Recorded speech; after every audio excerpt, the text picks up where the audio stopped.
Subscribe now and press the bell icon. Never miss an update.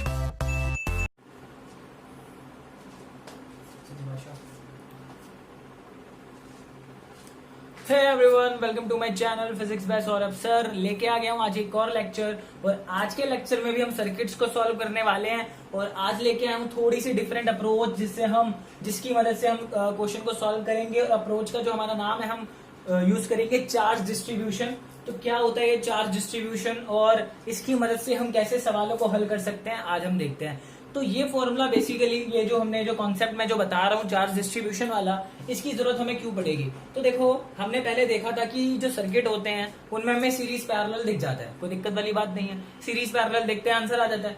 फिर एक और video मैंने बताई थी जिसमें थोड़े से उसके ऊपर के लेवल के थे, जिसमें सीरीज पैरेलल नहीं दिखता, लेकिन वो भी आसान तरीके से सॉल्व हो जाते थे, जो हमने टिंकू मिंकू वाले क्वेश्चंस किए थे। वीडियो मैंने उस पर बना रखी है, आप जाके देख सकते हो अगर नहीं देखी है। लेकिन अगर वो मेथड भी फेल हो जाता है तो कौन से मेथड से सवाल को हम सॉल्व करेंगे, तो वहां पे ये जो मेथड है चार्ज डिस्ट्रीब्यूशन, वो काम आता है। ये मेथड किसी पे भी एप्लीकेबल है, आप सवाल को कर सकते हो। तो पहले मैं आपको सिंपल वाले सवाल पे लगा के दिखाऊंगा, और उसके बाद उन क्वेश्चंस पे जिन क्वेश्चन में कोई भी मेथड नहीं लग रहा, उस पर हम ये मेथड लगाएंगे। पहले ही बता रहा हूँ, ये मेथड थोड़ा लंबा है लेकिन काम आता है, और आपको सीखना चाहिए। अगर हम चीजों को पढ़ रहे हैं तो अच्छे से पढ़ते हैं कि हम सारे सवालों को हल कर सकें। ओके, तो देखते हैं पहले डिफरेंस सीखते हैं पहले कि क्या फर्क है उन क्वेश्चंस और इन क्वेश्चंस में, हम क्यों उनको हल नहीं कर पा रहे। तो अगर आपने मेरी पिछली वीडियो नहीं देखी थी, पिछली से पिछली वीडियो, उसमें हमने जो टिंकू मिंकू वाले क्वेश्चंस किए थे, उसमें मैंने आपको एक व्हीटस्टोन ब्रिज के बारे में एक सवाल बताया था कि व्हीटस्टोन ब्रिज नाम की कोई चीज होती है, अगर वो बैलेंस होता है तो हम आसानी से सीरीज पैरेलल वाला फॉर्मूला लगा लेते हैं। देखो, ऐसे कुछ ऐसा था हमारे पास, मान लो कुछ ऐसा सा सवाल है, हमारे पास कुछ ऐसा सा सवाल है। ये हमारे पास 5 कैपेसिटर्स दिए हुए हैं, ये व्हीटस्टोन ब्रिज है, ठीक है। ये हमारा व्हीटस्टोन ब्रिज होता है, मैंने इसके बारे में बता दिया था। मान लो इसकी वैल्यू हमारे पास दे रखी है 2 माइक्रोफैरेड, इसकी वैल्यू दे रखी है हमारे पास 4 माइक्रोफैरेड, और अगेन इसकी वैल्यू हमारे पास दे रखी है 8 माइक्रोफैरेड, और इसकी वैल्यू हमें दे रखी है 16 माइक्रोफैरेड, और ये हमारे पास 5 माइक्रोफैरेड। तो जैसे कि आप देखोगे, ये जो हम क्या करते थे, हम व्हीटस्टोन ब्रिज में एक चीज चेक करते हैं, हम इस कैपेसिटर और इस कैपेसिटर का रेशियो चेक करते हैं, और इस कैपेसिटर और इस कैपेसिटर का रेशियो चेक करते हैं। मतलब अगर हम यहाँ पे बैटरी लगा दें, दिस इज बैटरी, और मैं पूछूं आपकी इस ए और इस बी पॉइंट के बीच में इक्विवेलेंट कैपेसिटेंस कितनी होगी, तो आप सीरीज पैरेलल देख के सवाल को हल नहीं कर सकते। लेकिन मैंने आपको एक मेथड सिखाया था। ये मेथड ये था कि अगर ये रेशो 2/4 इस रेशो के बराबर हो जाए, जो कि है, तो उस केस में क्या होगा, उस केस में इसका और इसका जो पोटेंशियल डिफरेंस है, मतलब इस पॉइंट का और इस पॉइंट का जो पोटेंशियल है, वो सेम हो जाएगा। तो अगर इन दोनों का पोटेंशियल सेम है तो यहाँ पे तो चार्ज आएगा ही नहीं। तो बेसिकली ये जो है, ये बेकार में लगी हुई है, तो हम इसको रिमूव कर सकते हैं। तो इस कंडीशन को हम बोलते हैं बैलेंस व्हीटस्टोन ब्रिज। जो पहले वो लगा हुआ था वो था व्हीटस्टोन ब्रिज, लेकिन ये जो रेशो बराबर आया, इसकी वजह से बैलेंस व्हीटस्टोन ब्रिज बन गया। और जब व्हीटस्टोन ब्रिज बैलेंस होता है बच्चों, तो ये बीच में से हट जाता है, कोई दिक्कत वाली बात नहीं है। अब देखो सवाल कितना इजी हो गया है, ये दोनों सीरीज और उनका पैरेलल, आ गई आपकी कैपेसिटेंस, कोई दिक्कत वाली बात हमारे पास यहाँ पर नहीं है। ओके, लेकिन सवाल ये उठता है कि अगर ये व्हीटस्टोन ब्रिज बैलेंस ना होता तो क्या हम इस कैपेसिटर को हटा सकते थे। मान लो अगर ये रेशो बराबर ना होता तो क्या हम कैपेसिटर को हटा सकते थे, तो क्या हम सीरीज पैरेलल से सवाल को हल कर सकते थे, नहीं कर सकते थे। तो तभी हमारा आता है चार्ज डिस्ट्रीब्यूशन वाला मेथड, कि जब हमारे सारे मेथड्स फेल हो जाते हैं, ये वाला बैलेंस वाला फेल हो गया, सीरीज पैरेलल नहीं लग रहा, तो उस केस में हम क्या करेंगे, उस केस में हम यूज करते हैं चार्ज डिस्ट्रीब्यूशन। इजी मेथड होता है। मैं डायरेक्ट आपको अनबैलेंस व्हीटस्टोन ब्रिज पे नहीं बता रहा हूँ, पहले मैं आपको सिंपल वाले सवाल पे लगाकर बता रहा हूँ कि कैसे लगाना है। उसके बाद हम लगाएंगे हमारे जो अनबैलेंस व्हीटस्टोन ब्रिज होता है। तो फर्क समझ आ गया। व्हीटस्टोन ब्रिज बैलेंस था तो कोई दिक्कत नहीं थी, लेकिन जब व्हीटस्टोन ब्रिज अनबैलेंस हो गया तो हमें प्रॉब्लम हो गई। अनबैलेंस कैसा होगा, मान लो ये दे दिया मैंने C, ये दे दिया 2C, and this is C, and this is 2C, and this is 2C। अगर आप रेशियो चेक करोगे तो ये आएगा C/2C एंड 2C/C। क्या ये बराबर है? Of course not. 1/2 is never equal to 2। तो जब रेशियो बराबर नहीं है तो बैलेंस नहीं है, और जब बैलेंस नहीं है तो मैं इसको हटा नहीं सकता, और जब हटा नहीं सकता तो मैं सीरीज पैरेलल या कोई भी कॉन्सेप्ट इसमें नहीं लगा सकता, तो मैं चार्ज डिस्ट्रीब्यूशन लगा दूंगा। ठीक है। लेकिन चार्ज डिस्ट्रीब्यूशन मैं आपको यहाँ डायरेक्ट नहीं बता रहा हूँ, पहले मैं आपको एक सिंपल सवाल पे बताऊंगा, आप वहां से सीख जाओगे, आप फिर प्रो प्लेयर बन जाओगे, और जब आप प्रो बन जाओगे, नूब से प्रो बन जाओगे, तो आप ये काम बड़े आराम से कर लोगे। ठीक है, तो मैं आपको सिंपल क्वेश्चन पे ये चार्ज डिस्ट्रीब्यूशन अप्लाई करना सिखाता हूँ। तो अब आ जाओ, अब हम उठाते हैं एक सिंपल सा क्वेश्चन और उस पर लगाते हैं चार्ज डिस्ट्रीब्यूशन और देखते हैं कि आप लोगों को कॉन्सेप्ट समझ में आता है या नहीं आता। ओके, तो उठा लो सिंपल सा क्वेश्चन, ये लो,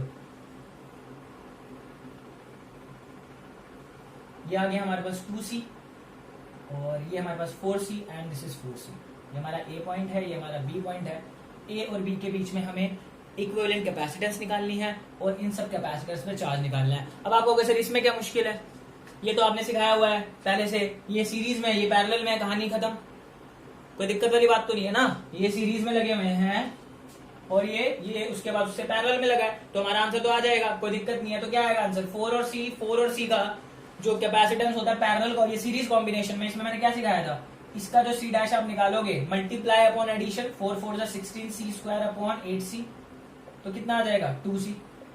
अब ये इन दोनों का 2C आ गया, 2C कितना होता है पैरेलल में, तो जो फाइनल आंसर आएगा 2C प्लस 2C, पैरेलल का फॉर्मूला ऐड होता है, 4C आ गया। अब आपको सर इसमें क्या मुश्किल है, आपको ऐसा क्वेश्चन आता तो आपको यही लगाना है, लेकिन मैं आपको इसमें चार्ज डिस्ट्रीब्यूशन लगा के दिखा रहा हूं ताकि आपको कॉन्सेप्ट आ जाए। मैं डायरेक्ट उसमें नहीं लगवा रहा, पहले इसमें लगा के सिखा रहा हूं, तो उसको सीखो कि अगर मैं इसी क्वेश्चन को आपको बोलूं कि चार्ज डिस्ट्रीब्यूशन मेथड से सॉल्व करो तो आप कैसे करोगे, क्योंकि वो यहां लगाने की जरूरत नहीं है लेकिन वहां तो जरूरत पड़ेगी ना।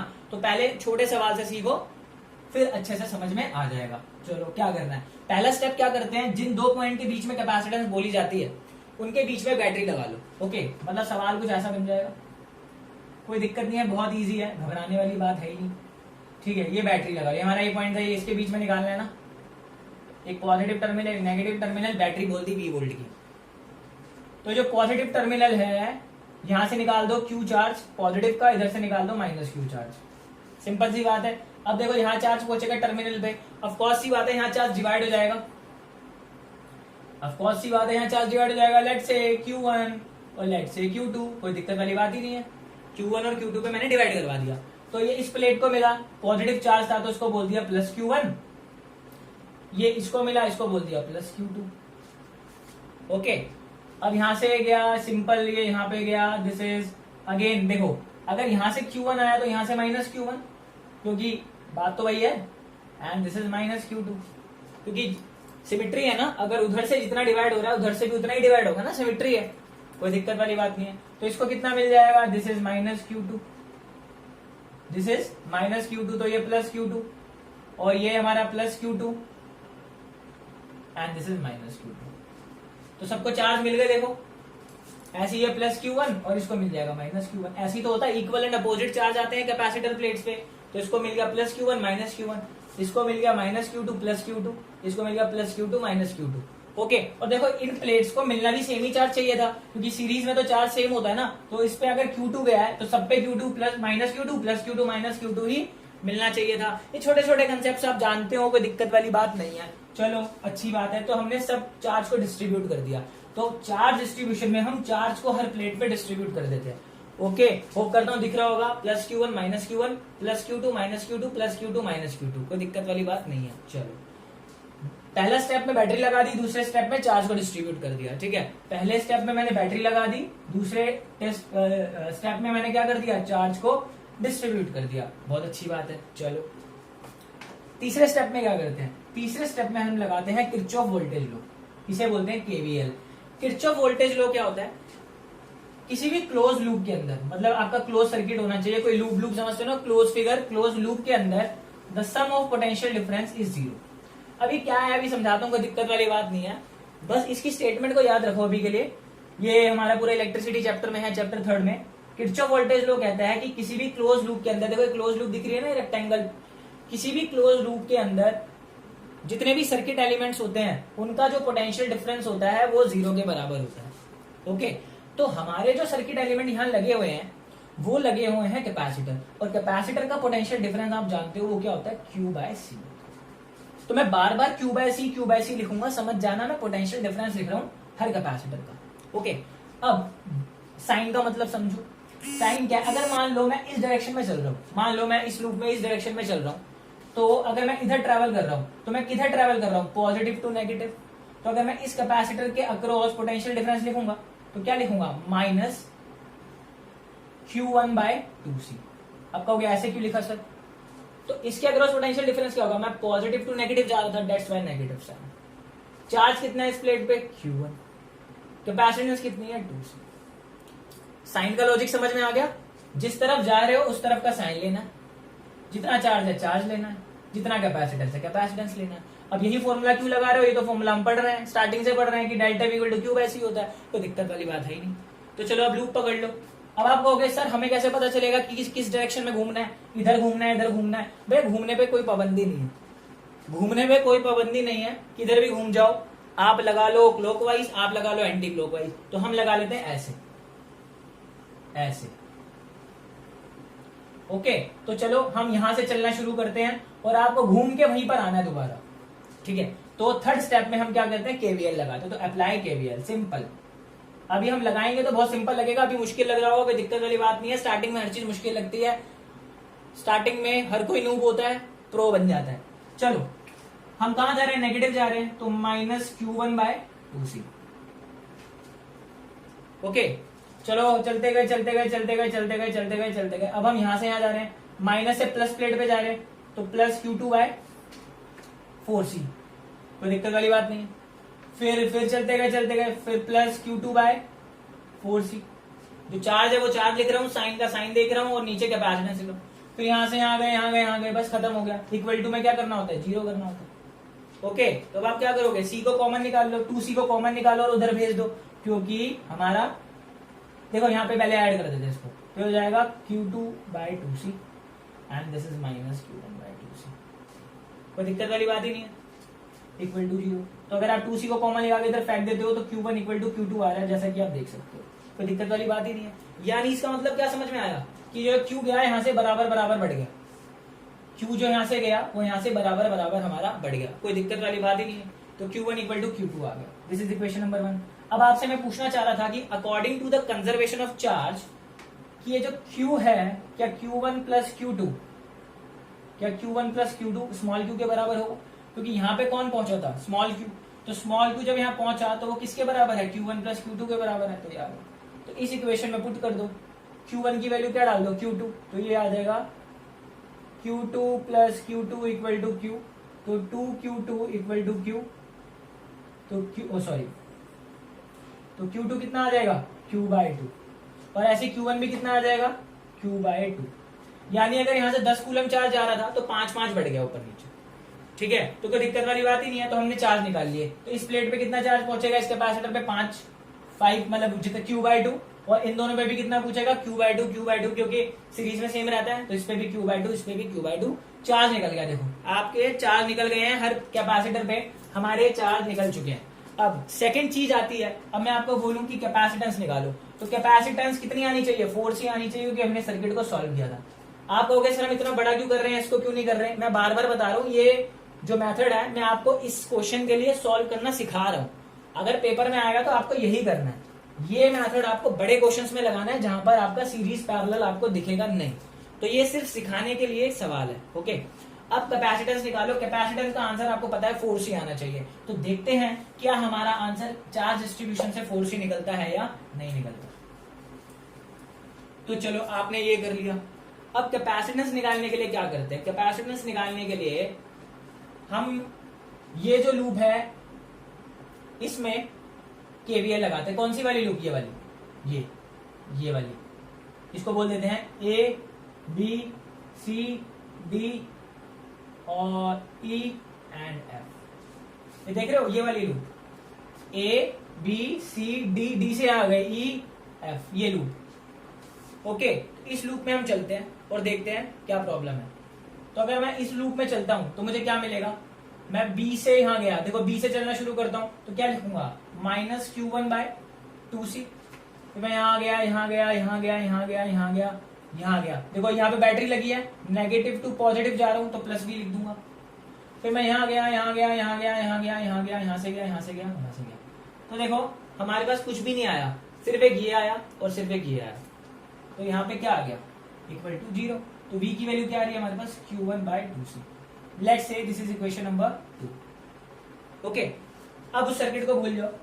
अब हम करने के वाले हैं, हम इस सर्किट का इक्विवेलेंट कैपेसिटेंस निकालने वाले थे, यानी या तो ये 3 कैपेसिटेंस यूज कर लो या फिर इसकी जगह पर एक कैपेसिटेंस यूज कर लो, कुछ ऐसा।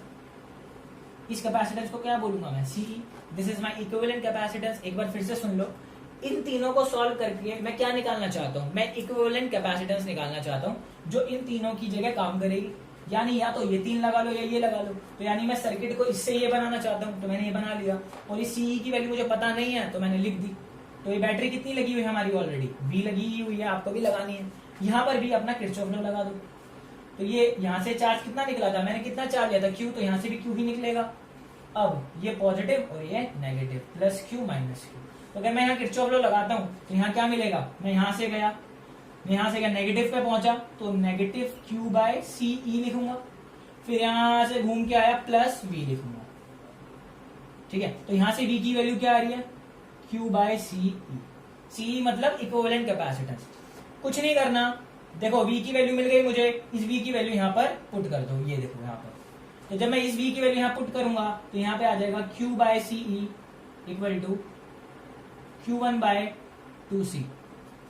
अब आप Q1 की वैल्यू क्या जानते हो, Q1 की वैल्यू हमारे पास Q बाय 2 थी, तो इसी में रिप्लेस कर दो Q बाय 2। तो Q से Q कैंसिल, तो इक्विवेलेंट कैपेसिटेंस कितनी आ रही है, 1 by CE equal to 1 by 4C। तो अगर मैं इसको रेसिप्रोकल कर दूं तो इक्विवेलेंट कैपेसिटेंस कितनी आ रही है, 4C। देखो आ गया हमारा आंसर, हमें 4C ही लाना था। ऐसे क्वेश्चंस आते हैं तो आपको सीरीज पैरेलल लगाना है, लेकिन जहां पर सीरीज पैरेलल फेल हो रहा है तो आपको ये काम करना पड़ेगा। देखने में आपको बड़ा लग रहा होगा, कोई दिक्कत नहीं है, फर्स्ट टाइम में हर चीज मुश्किल लगती है, बट कोई दिक्कत नहीं है। मैं फिर से रिकॉल करता हूं, पहले कुछ नहीं करना, पहले बैटरी लगा दो, दूसरे में चार्ज डिस्ट्रीब्यूट कर दो। चार्ज डिस्ट्रीब्यूट करना कुछ मुश्किल नहीं है, पॉजिटिव टर्मिनल से प्लस निकाला, नेगेटिव से माइनस Q निकाला, ये जंक्शन आया, जंक्शन पे बांट दो Q1 Q2, जो यहाँ से जो प्लस आया इसको प्लस दे दो, प्लस Q1, यहाँ से आया प्लस Q2, यहाँ से माइनस गया, यहाँ से भी सेम डिस्ट्रीब्यूशन होगा, तो माइनस Q1 इसको मिल गया, माइनस Q2, तो ये प्लस Q2, ये माइनस Q2। तो चार्ज डिस्ट्रीब्यूट करना कोई दिक्कत नहीं है। फिर KVL लगा दो। KVL क्या कहता है, किसी भी क्लोज लूप के अंदर हमारा डेल्टा V जो होता है पोटेंशियल डिफरेंस, वो 0 होता है। मैंने लिखना सिखा दिया कि कैपेसिटर का potential difference Q by C लिखते हैं। साइन आप देख लेना, अगर आप नेगेटिव की तरफ जा रहे हो तो नेगेटिव लगाना, पॉजिटिव की तरफ आ रहे हो तो पॉजिटिव लगाना। जितने भी सर्किट एलिमेंट होंगे लूप के अंदर सबका लगाकर ऐड करके 0 कर देना। प्रैक्टिस करोगे बिल्कुल आएगा, कोई चीज ऐसी नहीं है जो आप लोग नहीं कर सकते। It's very simple. लगा दिया, इसको सॉल्व कर दिया, Q1 Q2 आ गया, Q1 इक्वल टू Q2, और ये इक्वेशन तो फॉलो करेगी according to the conservation of charge. Solve कर दिया, Q1 और Q2 पता चल गए, Q बाय 2 50-50% डिवाइड हो गया। अब यहाँ पर क्या करना है आपको ना ये इस लूप में आपको लगाना होता है। ये जो बैटरी वाली लूप है ना आपकी, ये बैटरी वाली लूप, इसमें आपको लगाना होता है। तो इसमें आपने लगाया KVL, तो इसमें देखो, इसमें इसको भूल जाना होता है, इसमें लगाना होता है, ये क्लोज लूप है। ओके, तो ये क्लोज, सिर्फ मैंने इस क्लोज लूप को चूज किया। देखो जो ऊपर जिसमें बैटरी कनेक्टेड है, ये देखो ऐसे, ये गया, यहाँ गया और ये ऊपर गया। मैंने नीचे वाले को कंसीडर ही नहीं किया, नीचे वाले को कंसीडर ही नहीं किया। अगर आप नीचे वाले को भी कंसीडर करके कर सकते थे, ये भी एक क्लोज लूप ही है, ऐसे ऐसे करके। ठीक है, देखो ये ऐसे आया, ऐसे गया, ऐसे गया, ये इससे भी कर सकते थे, लेकिन मैंने ऊपर वाली चुनी क्योंकि उसमें एक कैपेसिटर था, कैलकुलेशन थोड़ी सी कम थी, तो ये आ गया मेरा। ओके, तो कैसे किया, इसमें भी वही मैंने क्लोज लूप लगाया, पॉजिटिव टू नेगेटिव गया तो नेगेटिव Q1 बाय 2C। उसके बाद कोई एलिमेंट था ही नहीं रास्ते में, फिर वोल्टेज आई प्लस की तरफ, तो V लिख दिया, V की वैल्यू निकाल ली, इक्वेशन 2 बोल दिया। फिर अब आप इस सर्किट को सॉल्व करके एक कैपेसिटर बनाना चाहते हो ना, जिसकी कैपेसिटेंस CE है, तो कोई दिक्कत वाली बात नहीं है, CE बना, CE लिख दिया इसको, इसमें भी KVL लगा दिया। यहाँ से चार्ज क्यों निकला, क्योंकि Q निकल रहा था, पॉजिटिव टू नेगेटिव जा रहे हैं तो नेगेटिव Q बाय CE।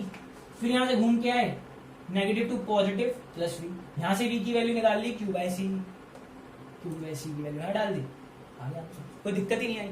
ध्यान देना, कभी कभी आपका यहाँ माइनस आ जाएगा, यहाँ पर जब आप इक्वर्ट करोगे ना यहाँ माइनस आ जाएगा, तो घबराने की जरूरत नहीं है। कोई बच्चा, मैंने ऐसे डायरेक्शन लिए तो कोई बच्चा ऐसी भी डायरेक्शन ले सकता है, तो सारा डायरेक्शन का गेम है, घबराने वाली बात नहीं है। तो आप उसके अकॉर्डिंग प्लस माइनस ले सकते हो, कोई प्रॉब्लम नहीं आएगी। तो ये कहानी थी चार्ज डिस्ट्रीब्यूशन की सिंपल सवाल के लिए। अब हम चलते हैं अपने अनबैलेंस्ड व्हीटस्टोन ब्रिज की तरफ, जहां पर आपके जो रेशियो थे वो बराबर नहीं होंगे और हमें वहां पर ये चार्ज डिस्ट्रीब्यूशन लगाना पड़ेगा। और वहां पर आपको लगेगा हाँ ये मैथड सीख के हमने अच्छा किया कि अगर कभी अनबैलेंस व्हीटस्टोन ब्रिज आ गया एग्जाम में तो हम कैसे सवाल को हल करेंगे, हम इसको ऐसे हल करेंगे। तो फटाफट इसको नोट कर लो और फटाफट इसको देख लो कि कैसे सवाल करना है, अगले क्वेश्चन में साथ साथ सॉल्व करना। तो अब हम करते हैं अनबैलेंस व्हीटस्टोन ब्रिज का क्वेश्चन, और आपको देख के पता चल जाएगा कि कुछ ऐसी फिगर आपको नजर आएगी।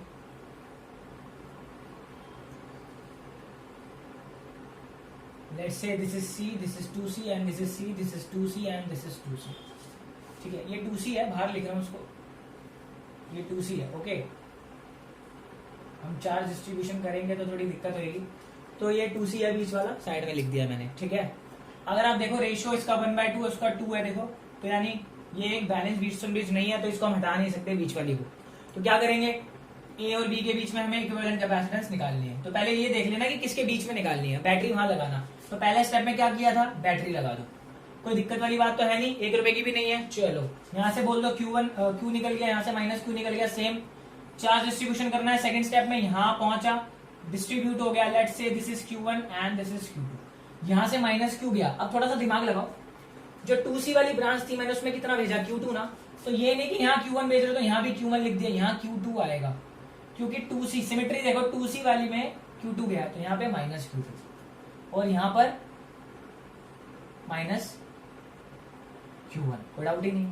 तो यहाँ पे कितना आ जाएगा, माइनस Q1, यहाँ आ जाएगा Q1, यहाँ पे कितना आ जाएगा Q2, यहाँ आ जाएगा माइनस Q2। अच्छा, अच्छी बात है, यहाँ पे आ जाएगा Q1, यहाँ आ जाएगा माइनस Q1 और यहाँ माइनस Q2 और यहाँ आ जाएगा Q2। सारी चार्ज डिस्ट्रीब्यूशन हो गई। अब बीच वाला रह गया हमारा, चलो इस बीच वाले की भी लिख लेते हैं। इनिशियली चार्ज पे जो प्लेट्स पे जो चार्ज था हमारा वो 0 था ना, इनिशियली अगर हम बात करें तो चार्ज पे जो प्लेट पे जो हमारा चार्ज था इनिशियली वो 0 था। तीनों प्लेट्स पे देखो, इस प्लेट और इस प्लेट और इस प्लेट पे देखो, तीनों का चार्ज 0 था, तो बाद में भी क्या होना चाहिए, 0। यहाँ माइनस Q2 है, यहाँ Q1 है, तो यहाँ पे मैं लिख सकता हूँ Q2 माइनस Q1। यहाँ पे मैंने चार्ज ले लिया इस प्लेट पे, Q2 माइनस Q1। क्यों, देखो Q1 से Q1 कैंसिल हो जाएगा, Q2 से Q2 कैंसिल हो जाएगा, तो टोटल चार्ज कितना आ जाएगा, 0 आ जाएगा। टोटल चार्ज कितना आ जाएगा, 0 आ जाएगा। इनिशियल भी 0 था, फाइनल भी 0 है। तो अगर इस पे ऐसी सिमिलरली देखो, यहाँ पर इस प्लेट पे माइनस Q1 है, इस प्लेट पे प्लस Q2 है, तो अगर हमें टोटल चार्ज 0 करना है तो यहाँ पर मैं क्या लिखूंगा, Q1 माइनस Q2। देखो Q1 से Q1 कैंसिल, Q2 से Q2 कैंसिल, तो अगेन टोटल चार्ज कितना हो जाएगा, 0 हो जाएगा। तो ध्यान रखना, यहाँ पे बस इतना चेक कर लेना कि जितना चार्ज यहाँ है इसका उल्टा और जितना चार्ज इस प्लेट पे उसका उल्टा, बस वो ऐड करके लिख देना। Q1 का उल्टा माइनस Q1, Q2 का उल्टा प्लस Q2, यहाँ पे ऐड करके लिख दिया। अगर आप ध्यान से देखोगे इन दो चार्जेस को, तो हम प्लेट पे चार्ज कैसे लिखते हैं, इक्वल एंड अपोजिट। अगर यहाँ पे Q1 प्लस Q2 है तो यहाँ पे लिखेंगे minus times of Q1 plus Q2, equal and opposite. हम इसको इक्वल एंड अपोजिट बना सकते हैं, यस। ये देखो Q1 माइनस Q2 है, अगर मैं इसमें से माइनस कॉमन ले लूं, देखो माइनस कॉमन लूंगा तो ये क्या बन जाएगा, minus times of Q1 minus Q2, ये तो बन जाएगा। पहले क्या था, Q2 माइनस Q1 था, मैंने क्या किया, माइनस कॉमन ले लिया। आप देखो यहाँ पे Q1 माइनस Q2 है और इधर minus times of Q1 minus Q2 है। चार्ज ऐसे ही लिखते हैं हम, इक्वल लिखते हैं लेकिन अपोजिट नेचर के लिखते हैं। यहाँ पे प्लस Q1, यहाँ पे अगर आप ब्रैकेट में देखो तो प्लस Q1 माइनस Q2 है, ये माइनस Q1 माइनस Q2 है। लॉजिक समझ में आ गया होगा और सिमेट्री भी दिख रही होगी कि हाँ ऐसे ही लिखते हैं। अब बाकी का काम आप जानते हो। सेकंड में हमें KVL लगाना है, तो ये ग्रुप दिख रही है, ये फर्स्ट वाली, इसमें KVL लगा तो पहली इक्वेशन तो यही हो जाएगी, इसमें तो कोई दिक्कत है नहीं, सही है। इसमें KVL लगा दो इसमें, तो अगर जब मैं इसमें ऐसे KVL लगाता हूँ ऐसे, तो मैं पॉजिटिव टू नेगेटिव जा रहा हूँ, माइनस Q1 बाय C, बहुत अच्छी बात है। फिर अब मैं यहाँ गया, यहाँ गया, यहाँ गया, मैं ये पॉजिटिव आ गया, ये नेगेटिव है, तो मैं पॉजिटिव टू नेगेटिव गया तो क्या लिखूंगा, negative Q1 minus Q2 by, इसकी कैपेसिटेंस कितनी बोली थी मैंने, 2C बोली थी, बहुत अच्छी बात है। फिर अब मैं यहाँ से आया, अब देखो मैं यहाँ से यहाँ जा रहा हूँ इस तरफ, तो किस तरफ जा रहा हूँ, पॉजिटिव की तरफ, तो प्लस Q2 बाय 2C। सबका सम कितना लिखते हैं, 0 लिखते हैं। क्या बोलते हैं इस लॉ को, किरचॉफ वोल्टेज लॉ। चलो एलसीएम ले लीजिए, तो क्या आएगा एलसीएम, 2C, यह आ जाएगा minus 2Q1, this is minus Q1 minus minus plus Q2 and this is plus Q2। तो जैसा कि आप देख रहे होंगे ये उधर जाके 0 हो जाएगा और मैं इसको क्या -3Q1 प्लस Q2 लिख सकता हूं। तो यानी 2Q2 हमारा आ गया 3Q1 के बराबर। सिंपल। तो Q2 की वैल्यू आ गई हमारे पास 3/2 Q1। इस Q2 की वैल्यू इसमें डाल दो, तो ये कितना हो जाएगा 5/2 Q1। तो Q1 की वैल्यू आ गई 2/5Q और Q2 की वैल्यू क्या हो जाएगी 3/5Q। सिंपली आप यहाँ पुट करके निकाल सकते हो। तो Q1 Q2 आ गया हमारे पास।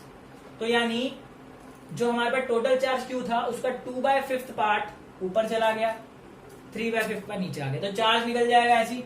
चलो चार्ज आ गया हमारे पास। अब हमें क्या करना है, अब हमें कैपेसिटेंस फाइंड करनी है। और कैपेसिटेंस फाइंड करने के लिए हमने अगला स्टेप क्या किया था, अगले स्टेप में हम क्या कहते हैं, हम केवीएल लगाते हैं जिसमें बैटरी इन्वॉल्व होती है उस ब्रांच के साथ। तो एक काम करो, इस नीचे वाली को भूल जाओ और ये देखो ये ए, ये यहां से जाके बी और ये पूरी ब्रांच, इसको एक्स वाई बोल दो। तो आप देख रहे हो ब्रांच, ये ए से ऐसे घूमते हुए जाके बी से ऐसे वाई एक्स, तो ए बी वाई एक्स सही है, लगा दो। तो यहां से यहां गए तो -Q1/C। फिर यहां गए तो हम कहां गए, पॉजिटिव टू नेगेटिव गए अगेन, तो दिस इज -Q2/2C। अच्छी बात है। फिर हम यहां से यहां गए, नेगेटिव टू पॉजिटिव आए तो +B वोल्ट। अच्छी बात है। फिर यहां से घूम के वहीं आ गए, तो इतना ही बचेगा बस। तो V की वैल्यू क्या आ रही है, अगर मैं माइनस कॉमन ले लूं तो वो उससे कट जाएगा, तो it will become Q1/C plus Q2/2C। Okay, तो Q1 की वैल्यू डाल दो 2/5Q, 2/5 V1 equal to 2/5QC plus Q2 की वैल्यू क्या है 3/5QC, 3/5, तो 3 5 2 10 QC। ओके, तो अब इसको इतना छोड़ दो, ये आ गई हमारी V की value. This is my V की value, let's say this is equation number 1। फिर मैंने क्या कहा था, एक बात बताओ, आप इक्विवेलेंट कैपेसिटेंस निकाल रहे हो तो सर्किट को ऐसे बना दोगे, ये इक्विवेलेंट कैपेसिटेंस है। देखो पिछली बार जो मैंने सेम किया वही कर रहा हूं, इसमें भी केवीएल लगा दोगे, इससे चार्ज Q निकल रहा है, इसमें केवीएल लगा दोगे तो क्या आएगा, positive to negative plus Q minus Q। तो क्या लिखूंगा -Q/C plus V equal to 0। तो V की वैल्यू क्या आ जाएगी Q/C। ठीक है, साइन देख लेना अपने आप, क्योंकि आप जानते हो मैंने आपको बता दिया था कि वहां पर साइन की प्रॉब्लम आती है। तो यहां पर आप पुट कर दो, यहाँ Q मैं वही देख रहा हूं ऊपर आना चाहिए, ये मिस्टेक है, यहाँ पे ठीक कर लेना, ये यहाँ पे जो Q है वो ऊपर आएगा। तो अब इस V की वैल्यू आप यहाँ डाल दो, बस सिंपल है, करना ही कुछ नहीं होता। ये सर्किट क्यों बना रहे पता है ना, कि हम इसकी जगह एक कैपेसिटेंस लगाएंगे जिसको इक्विवेलेंट कैपेसिटेंस बोलेंगे, तो वहां से V निकाल के इसमें डाल दें बस। ये मेथड बहुत काम आता है, तो यहां से डाल दो, यहाँ पर क्या दिक्कत है, ऊपर से Q कॉमन ले लो, तो 2/5C प्लस 3/10C, Q से Q कट गया। अब इसको एलसीएम ले लो, तो ये हो जाएगा 10C, तो दिस इज 4 प्लस 3, तो हमारे पास 1/CE की वैल्यू आ रही है 7/10C। और जैसा कि आप जानते हो उसको रेसिप्रोकल करना जरूरी है, तो हमारे पास इक्विवेलेंट कैपेसिटेंस आ गई 10/7C। ये जनरल रिजल्ट है। अगर वो आपको यहाँ पर 2 दे दे, यहाँ पे 2 2 4 दे दे, यहाँ 2 दे दे और वहां 4 दे दे, तो C की वैल्यू कितनी पुट करोगे, 2 पुट करोगे, तो आंसर आएगा 20/7। तो जनरल रिजल्ट है। C की वैल्यू वो एग्जाम में कुछ भी दे सकता है, 1 2 3 4 5 इस C की वैल्यू, तो वहां पे डाल के आपको इक्विवेलेंट कैपेसिटेंस मिल जाएगी, तो कोई दिक्कत वाली बात नहीं है। तो answer will be 10/7C। Hope करता हूं क्लियर हुआ होगा ये चार्ज डिस्ट्रीब्यूशन कैसे लगाते हैं। अगर नहीं समझे हो, रिवाइंड करना, 100% समझ में आएगा। ये सिंपल सा मेथड है। ओके, बैटरी लगाओ, चार्ज डिस्ट्रीब्यूट करो, चार्ज की वैल्यूज निकाल लो, उसके बाद किरचॉफ वोल्टेज लॉ लगाओ दोबारा से उस लूप में जहां पर वोल्टेज इंक्लूडेड है। या तो आप ऊपर वाली ले सकते हो पूरी इंक्लूडेड, या नीचे वाली भी ऐसे ले सकते हो। वो लगाने के बाद इस सर्किट को छोटा करो, वहां से V की वैल्यू निकाल के वापस उसमें डाल दो, आपका आंसर 100% आ जाएगा। एक दो बार प्रैक्टिस करोगे बिल्कुल क्लियर होगा, 100% होगा। फटाफट नोट कर लो। और इसके बाद करेंगे एक और फेमस क्वेश्चन, बहुत बार पूछा जाता है एग्जाम्स में, क्यूब प्रॉब्लम। कई बार आप बुक्स वगैरह में देखोगे हमारे पास क्यूब होता है,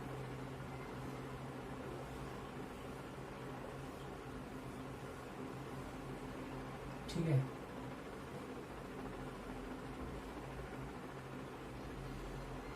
हर क्यूब की जो साइड है उस पर कैपेसिटेंस लगी है इक्वल।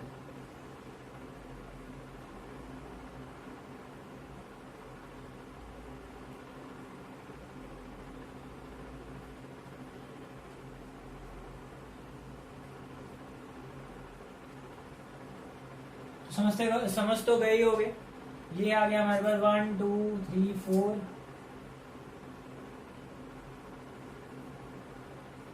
देखो सब साइड पे आ गई है, नहीं आई है,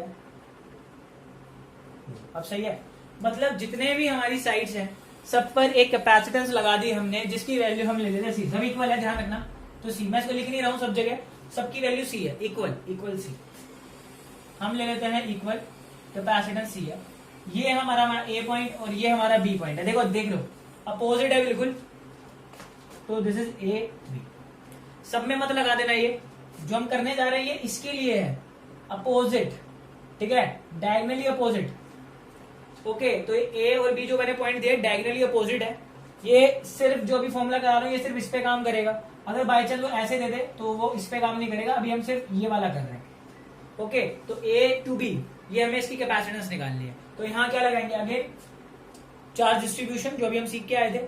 चार्ज डिस्ट्रीब्यूट करेंगे तो सपोज करो मैंने यहाँ से चार्ज दिया 6Q क्यों दे रहा हूं अभी बताऊंगा। इसका रीजन है कि 6Q ही क्यों, कोई और नंबर क्यों नहीं। हमारी आसानी के लिए आप Q भी ले सकते हो, लेकिन हमें क्वेश्चन को आसान बनाना है, मैंने इसलिए 6Q लिया। देखो रास्ता देखो, अगर मैं इस पॉइंट पे जंक्शन पे जब आएगा चार्ज तो कैसे डिवाइड होगा। देखो अब इधर और इधर डिवाइड होगा। अब आसानी क्या है, देखो ये जब यहां से चलेगा तो इसके पास 3 रास्ते हैं बाहर जाने के लिए, इसके पास भी 3 रास्ते हैं बाहर जाने के लिए, और इसके पास भी 3 रास्ते हैं बाहर जाने के लिए। इसे सिमेट्री बोलते हैं।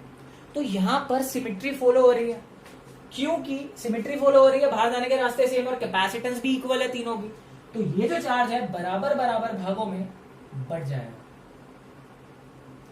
2Q, क्योंकि बाहर जाने के रास्ते सेम है, 3 है, सिमेट्री है, कैपेसिटेंस भी इक्वल है। अब तो आप कहते 3Q ले लेते, क्यों बढ़ जाता। प्रॉब्लम ये है कि आगे भी डिस्ट्रीब्यूशन होगा, डिस्ट्रीब्यूशन आगे भी पॉसिबल है। देखो जब ये यहाँ इस जंक्शन पे पहुंचेगा, ये यहाँ इस जंक्शन पर पहुंचेगा और ये यहाँ इस जंक्शन पर पहुंचेगा। अगेन इसके बाद 2 रास्ते आगे, देखो अब इसको फिर से 2 भाग में बांटना है। लेकिन अगर आप यहां से देखोगे इस जंक्शन से, तो इसके बाहर जाने के अगेन कितने रास्ते, 2। इस जंक्शन से देखो, इसके बाहर जाने के कितने रास्ते, 2, यहां से भी 2, इसके भी देखो यहां से भी 2, यहां से भी 2। देखो यहां इस जंक्शन से देखो, इसके बाहर जाने के कितने रास्ते, यहां से भी 2, यहां से भी 2। मतलब फिर से सिमेट्री आ गई। और जब सिमेट्री आ जाती है, कैपेसिटेंस अगेन इक्वल है, तो जो यहाँ से 2Q चार्ज आ रहा था तो यहाँ पे कितना चला जाएगा, Q, और यहाँ पर भी Q। सिमिलरली यहाँ पर भी Q, यहाँ पर भी Q। तो यहाँ से Q ट्रेवल करेगा, यहाँ से Q ट्रेवल करेगा, कोई दिक्कत वाली बात नहीं। तो और जब ये 2Q यहाँ आएगा, अगेन सिमेट्री यहाँ पर भी है, तो Q यहाँ ट्रेवल कर जाएगा और Q यहाँ ट्रेवल कर जाएगा। ओके चलो, अब ध्यान से देखो, अब इस ट्रेवल करके वो इस जंक्शन पे आएगा, इस जंक्शन पे आएगा। अब बाहर भी तो निकलना है ना, तो बाहर निकल के लिए किस किस जंक्शन पे कलेक्ट होंगे, ये किस जंक्शन पे, इस जंक्शन पे। तो ये आ जाएगा 2Q, इधर भी आ जाएगा 2Q और इधर भी आ जाएगा 2Q। क्या कि 2Q यहाँ मिल गया, 2Q यहाँ मिल गया, 2Q यहाँ मिल गया। बाहर कितना निकल गया, 6Q। गया कितना था अंदर, 6Q। बाहर कितना आ गया, 6Q।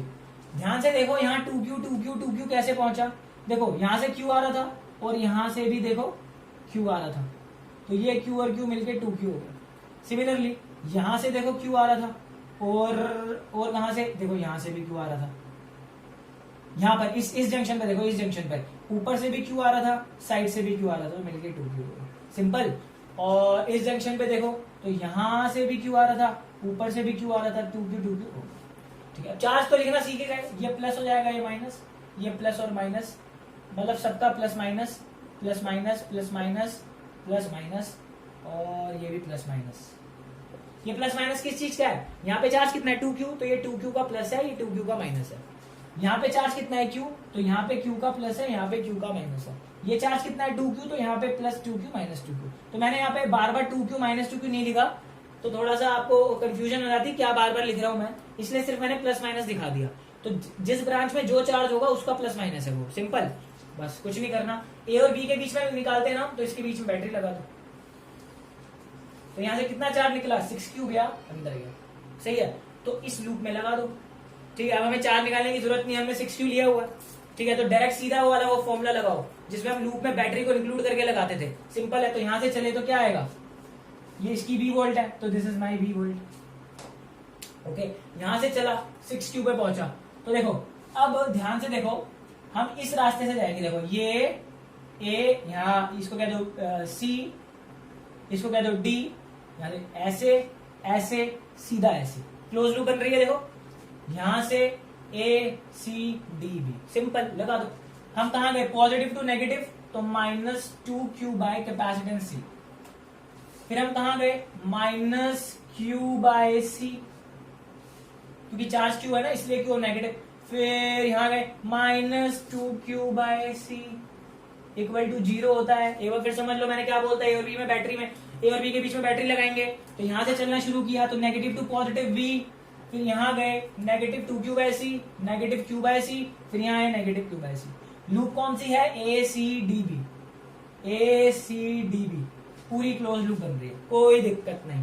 तो यहां से V की वैल्यू क्या आ रही है, -5q bye C, equation number 1। अब आप जानते हो ना V की वैल्यू कैसे निकालनी है, मैंने क्या बोला था, कभी भी V की वैल्यू आ जाए, V की वैल्यू कैसे निकालोगे, उसकी जगह पर एक इक्विवेलेंट कैपेसिटेंस ऐड कर लो।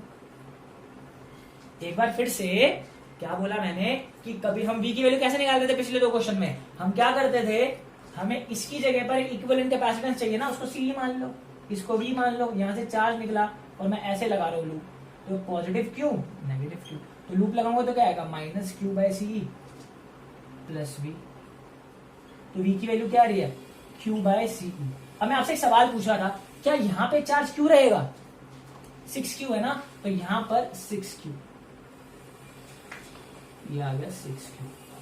तो V की वैल्यू क्या आ गई, 6q बाय C, बस V की वैल्यू डाल दो। हमने V की वैल्यू पिछले क्वेश्चंस में भी ऐसे ही निकाली थी, तो मैं कोई नया कॉन्सेप्ट नहीं लगा रहा हूं। ओके, तो यहां पर पुट कर दो, तो क्या आ रहा है 6q bye C equal to, अब देखो यहां पर -5q बाय C आ रहा है, तो आप इसको इग्नोर कर सकते हो, क्योंकि मैंने कहा था ये डायरेक्शन का पंगा होता है, कोई दिक्कत वाली बात नहीं है। कोई बच्चा उसको उल्टा लेता है, कोई सीधा लेता है। वैसे मैंने उधर जाके प्लस ही होगा, क्योंकि माइनस नहीं आएगा, प्लस ही होगा, यहाँ पे प्रॉब्लम नहीं है। तो माइनस, तो कितना आ रहा है, क्यू से क्यू कैंसिल, तो सीई की वैल्यू कितनी आ जाएगी, तो ये सीई उधर जाएगा और ये 6/5 कितना आ रहा है, 6/5 टाइम्स ऑफ सी। तो इक्विवेलेंट कैपेसिटेंस है 6/5 टाइम्स ऑफ सी। अगर वो यहाँ 1 देता, आप यहाँ 1 लगाते। अगर आप वो यहाँ पर 5 देता, यहाँ 5 लगाते, आंसर 6 आता। अगर वो आपको यहाँ 10 देता, आप यहाँ 10 लगाते, आंसर 5 2 जा 6 2 जा 12 आता। तो यानी आपका ये एक जनरल रिजल्ट है और आपका आंसर आएगा। ये फॉर्मूला तब काम करेगा जब डायगोनली अपोजिट साइड होंगी। जब डायगोनली जो ये डायगोनल है, जो बॉडी डायगोनल है, उसके अपोजिट साइड पे होगा, यानी एक यहाँ और एक यहाँ। अगर ये एक यहाँ से जाके यहाँ से निकलता है तो आंसर अलग होगा। तो यही आपका होमवर्क है कि अगर ये यहाँ से जाता है और यहाँ से बाहर निकल जाता है तो हमारी इक्विवेलेंट कैपेसिटेंस क्या होगी, इसको आपको ट्राई करना है घर पर। ओके, तो क्वेश्चंस ऐसे भी बन सकते हैं। होप करता हूं आपने चार्ज डिस्ट्रीब्यूशन सीखी होगी, कैसे काम करते हैं, लॉजिकली चलोगे, सीखोगे, बिल्कुल समझ में आएगा। कोशिश करूंगा आपके लिए ऐसे ही लेक्चर्स, अच्छे लेक्चर्स लाता रहूं ताकि आप फिजिक्स को अच्छी तरीके से सीखते रहो। तो अब हम मिलते हैं हमारी नेक्स्ट वीडियो में, उसमें हम पढ़ेंगे आरसी सर्किट्स के बारे में। तो तब तक के लिए ध्यान रखो अपना, घर पे रहो, स्टे होम, स्टे सेफ।